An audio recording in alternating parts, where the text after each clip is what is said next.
मित्रांनो, सोलापूर पुणे हा राष्ट्रीय महामार्ग 2010 ते 2014 या काळात पूर्ण झाला। त्यावेळी या महामार्गावरून दररोज 30,000 वाहनांची वर्दळ होती।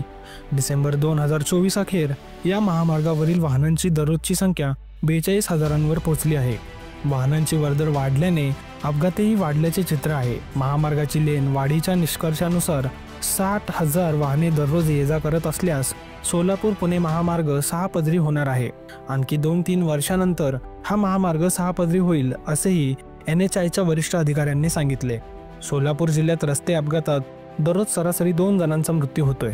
रस्ते अपघाताबरोबरच अपघाती मृत्यूचे प्रमाणही वाढत आहे। त्यामुळे सर्वाधिक अपघात होणाऱ्या ठिकाणी, विशेषतः ज्या गावकऱ्यांच्या शेती किंवा घराकडे ये जा करण्यासाठी स्थानिकांच्या विरुद्ध दिशेने प्रवास करावा लागतो, अशा ठिकाणी नव्याने उड्डाणपूल उभारले जात आहेत। मोहोळ शहरातील इंदिरा कन्या प्रशालेजवळ सतत अपघात होत होते, त्या ठिकाणी आता उड्डाणपूल उभारला आहे।